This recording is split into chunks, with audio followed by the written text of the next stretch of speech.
Back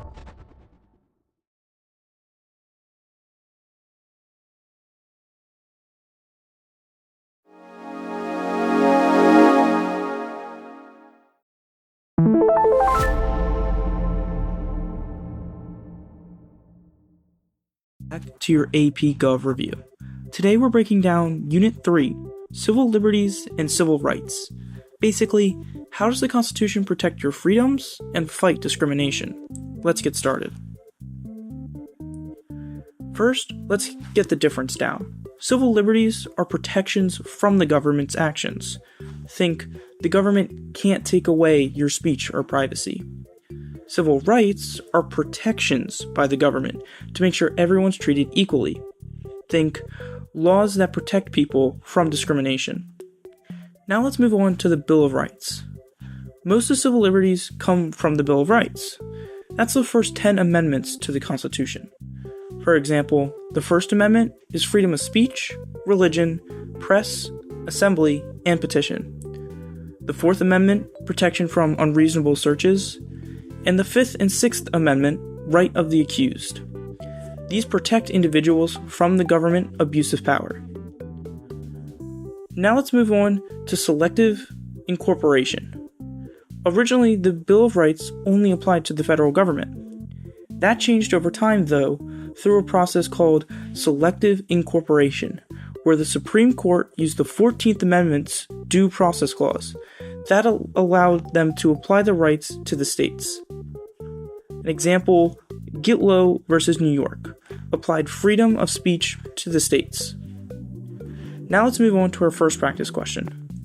Which clause has been used by the Supreme Court to apply most of the Bill of Rights to the states? Is it A, the Supremacy Clause, B, Due Process Clause, C, Elastic Clause, or D, Commerce Clause? The correct answer is B, the Due Process Clause. Now let's move on to freedom of speech and religion. The First Amendment protects speech and religion, but not all of speech. The court limits speech that's dangerous or obscene. Some key cases to remember: Schenck v. U.S., the Clear and Present Danger Test, Tinker v. Des Moines, Students Keep Rights at School, and New York Times versus U.S., No Prior Restraint, Government Can't Censor News. For religion, some key cases are Engel v. Vitae, No School-Sponsored Prayer through the Establishment Clause, and Wisconsin v. Yoder. Religious freedoms are greater than school attendance laws. Free Exercise Clause. Now let's move on to our second practice question. In Tinker v. Des Moines, what type of student speech did the court protect? Was it A, political armbands protesting war, B, obscene posters, C, school announcements, or D, violent threats? The correct answer is A, political armbands protesting the war.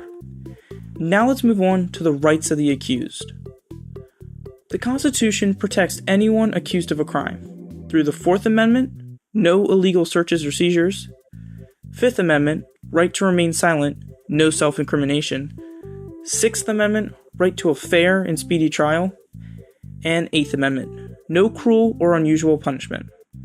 Some key cases for these amendments are Matt v. Ohio, evidence from illegal searches can't be used, Gideon v. Wainwright, right to an attorney, and Miranda v. Arizona, police must inform you of your rights.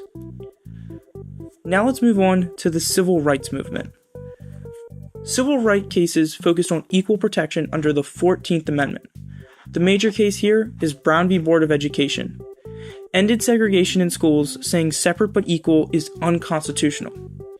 Then came the Civil Rights Act of 1964 and Voting Rights Act of 1965, outlawing discrimination and protecting access to vote.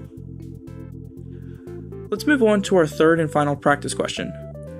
Which Supreme Court case overturned Plessy v. Ferguson and ended segregation in public schools? Is it A, Roe v. Wade, B, Gideon v. Wainwright, C, Brown v. Board of Education, or D, Engel v. Vitae? The correct answer is C, Brown v. Board of Education.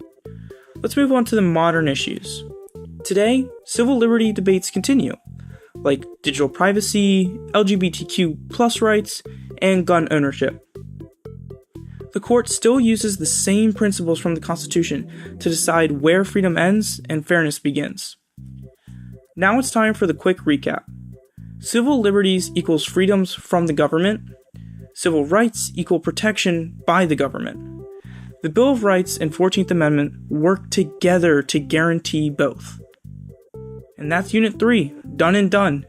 If you're still a little confused or just want some extra practice, check out the Unit 3 worksheet linked below. It's got more cases, multiple choice questions, and short responses to help you ace that next AP test. Alright, but that's all from me. Make sure to hit that subscribe button, and look out for Unit 4 next.